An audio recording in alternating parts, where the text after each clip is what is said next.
Assalamualaikum warahmatullahi wabarakatuh.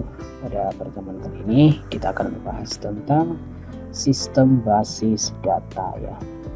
Oke, kita mulai dari data dulu. Basis data itu terdiri dari data.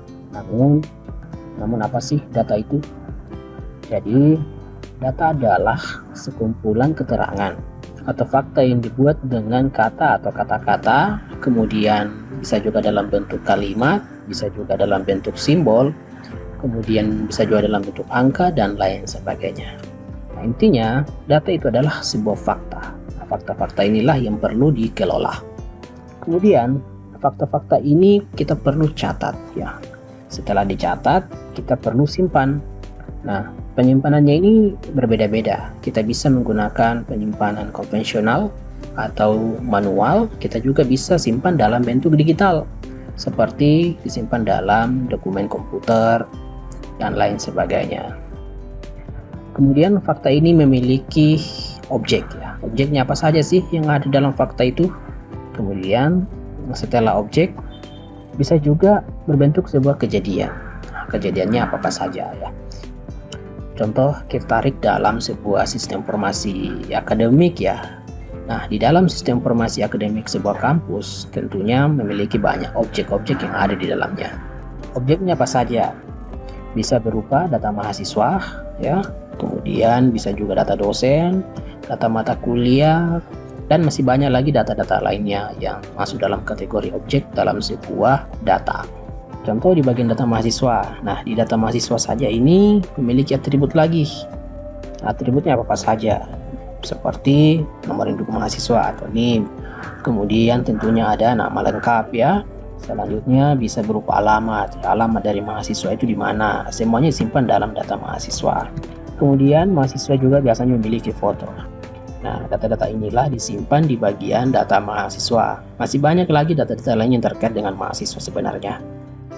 Seperti angkatan berapa ya, masuk tahun berapa, kemudian kelasnya kelas apa, kemudian prodinya juga prodi apa. Nah, semua ini masuk dalam kategori data mahasiswa.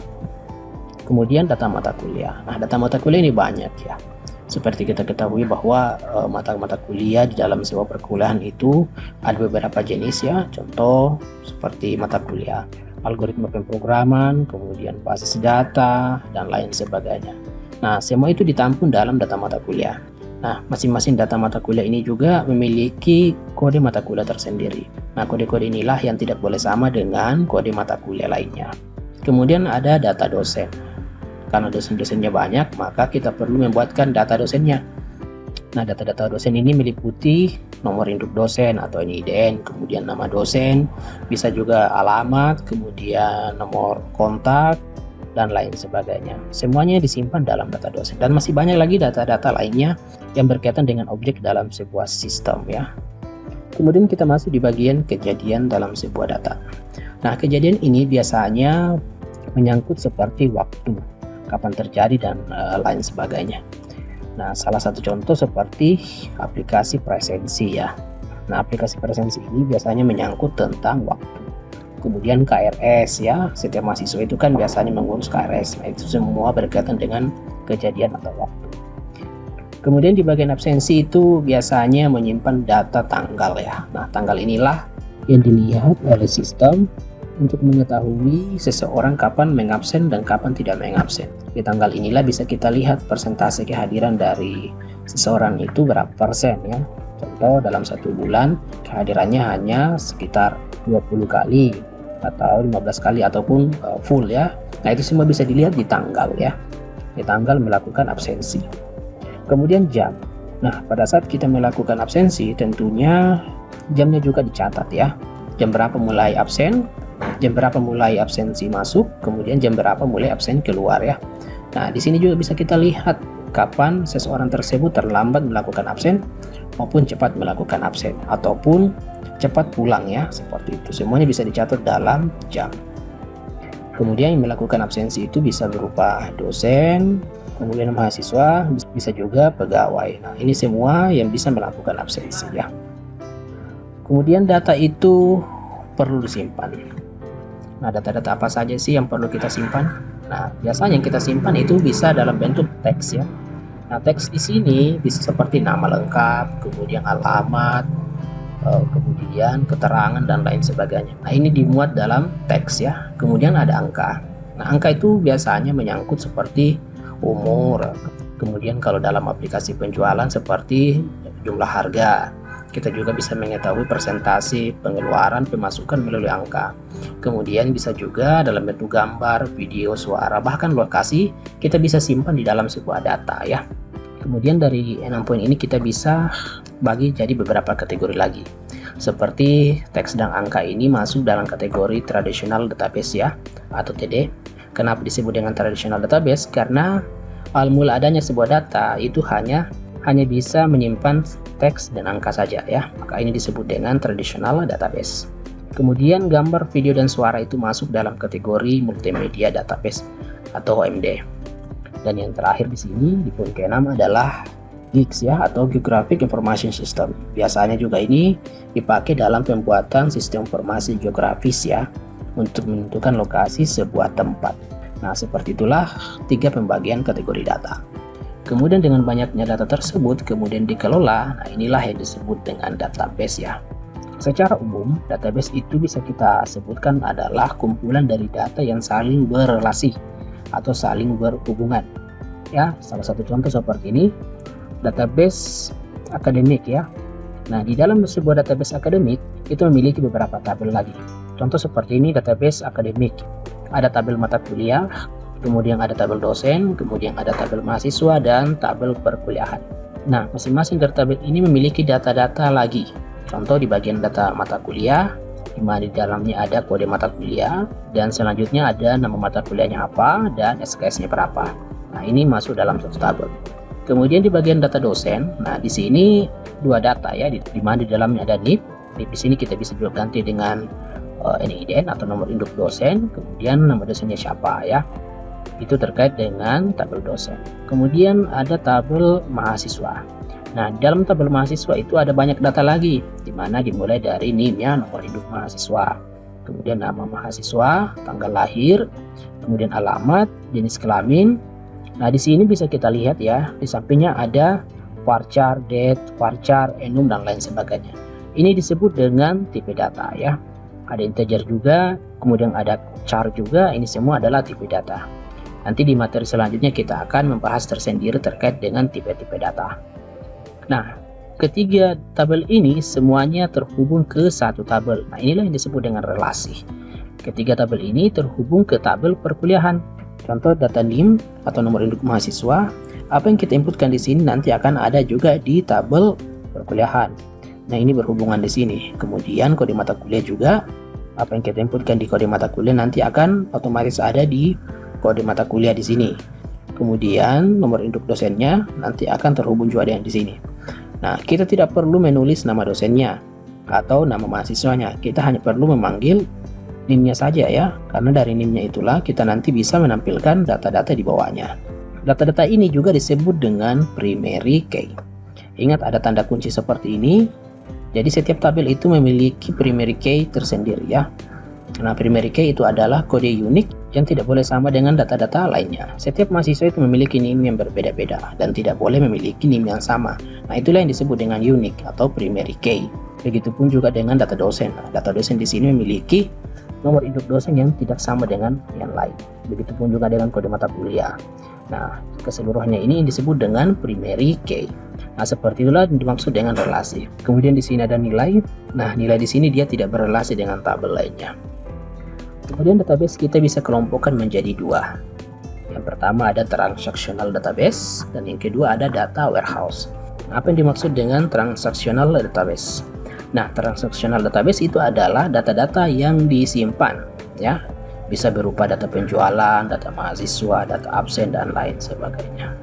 Nah, sedangkan data warehouse di sini adalah gudang data ya, gudang data yang cakupannya cukup besar. Kemudian memiliki hubungan yang banyak dengan data-data lainnya. Intinya dia skalanya besar. Kemudian juga menyangkut sebuah data masa lalu atau histori sebuah data. Nah, histori sebuah data itu seperti data penjualan di beberapa tahun terakhir, 2 tahun terakhir, 3 tahun terakhir, dan lain sebagainya. intinya dia menyangkut sebuah data yang besar. Tentunya juga memerlukan hardware yang besar pula, serta media penyimpanan yang banyak. Berbeda dengan transactional database, dia memerlukan media penyimpanan yang standar-standar saja. Kemudian database ini membutuhkan sebuah software ya. Software ini kita bisa pakai untuk pengolahan sebuah data. Software yang digunakan adalah DBMS atau Database Management System. Nah, inilah yang digunakan untuk mengelola database kita ya. Kemudian ada banyak software DBMS ya atau Database Management System yang bisa kita pakai. Bisa seperti Microsoft Access, kemudian ada Oracle, kemudian ada Microsoft SQL Server dan MySQL. Nah, ini adalah software-software yang kita bisa pakai untuk mengelola database ya. Dan yang paling umum biasanya dipakai itu adalah MySQL. Nah, di sini ada kata SQL. Nah, SQL ini adalah bahasa tersendiri ya. Nanti akan kita bahas juga apa sih itu SQL. Dan masing-masing bahasa ini berbeda ya. Kemudian jika database ini kita gabungkan dengan database management system, maka dua komponen inilah yang akan melahirkan sistem basis data. Nah, ini adalah elemen-elemen dipakai untuk membuat sistem basis data. Kemudian apakah dua komponen ini cukup untuk membangun sebuah sistem basis data? Saya kira tidak cukup ya. Nah, dua komponen ini belum cukup untuk membangun sistem basis data yang baik. Kita membutuhkan komponen lain seperti hardware. Nah, dengan adanya sebuah database, kemudian ada aplikasi pengelola database, tentunya kita membutuhkan yang namanya perangkat keras ya, atau hardware. Bisa berupa laptop, kemudian PC. Nah, PC di sini terbagi-bagi komponen lagi. Dan jelasnya hal tersebut berkaitan dengan perangkat keras. Kemudian setelah perangkat keras, tentunya kita juga membutuhkan sistem operasi. Nah, sistem operasi inilah yang merupakan tempat dari database dan database manajemen sistem ini untuk bisa kita operasikan. Nah, sistem operasi ini terbagi menjadi beberapa jenis. Bisa menggunakan Windows, kemudian bisa menggunakan Linux, bisa menggunakan macOS. Untuk Windows sendiri memiliki versi yang berbeda-beda lagi. Ada yang 10, Windows 11, Windows 8, dan lain sebagainya. Kemudian keempat ini apakah masih cukup? Kita masih memerlukan komponen lain untuk mengontrol sistem manajemen basis data kita. Nah, yang akan mengontrol di sini adalah user atau pengguna. Nah, user atau pengguna di sini memiliki hak akses untuk mengelola sistem basis data yang kita buat. Nah, apakah ini sudah cukup? Kita masih membutuhkan satu elemen lagi, yakni bahasa pemrograman. Untuk membangun sebuah basis data yang baik, maka kita membutuhkan sebuah bahasa pemrograman untuk membangun sebuah sistem. Nah, sistem inilah yang nantinya disebut dengan sistem informasi. Di atas dari basis data itu adalah sistem informasi. Sistem informasi seperti sistem informasi akademik, kemudian sistem informasi penjualan, kemudian sistem informasi kantor, rumah sakit, dan lain sebagainya. Itu semua berawal dari sistem basis data yang kemudian dikembangkan menjadi sistem informasi. Nah, apa sih keunggulan dalam menggunakan basis data? Ada beberapa poin yang menjadi catatan kenapa kita perlu menggunakan basis data atau database. Yang pertama, multiple user ya. Jadi dengan adanya database itu bisa diakses dan digunakan oleh banyak pengguna. Banyak yang menggunakan dalam waktu yang bersamaan, sehingga disebut dengan multiple user. Kemudian keamanan data. Dengan adanya basis data, maka keamanan data akan terjaga. Berbeda dengan basis data manual yang disimpan dalam bentuk teks maupun seperti data di Excel.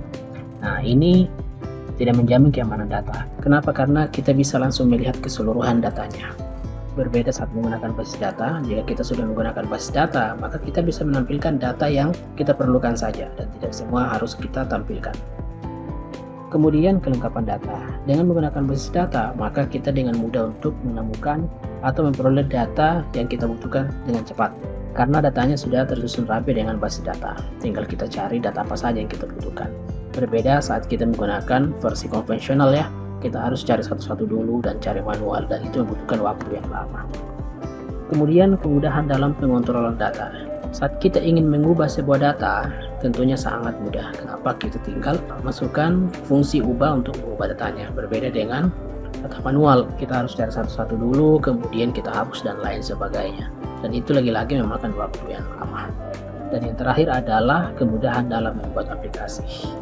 Dengan adanya basis data yang kuat yang memiliki fasilitas kelengkapan data, maka seorang programmer akan sangat mudah dalam pembuatan aplikasi. Kenapa? Karena konsepnya dan kerangka sebuah datanya itu sudah tergambarkan dari basis data yang kita buat. Jadi ini akan sangat memudahkan bagi programmer dalam membuat sistem informasi. Bisa seperti sistem informasi akademik, kepegawaian, dan lain sebagainya. Oke, saya kira cukup untuk materi kita kali ini.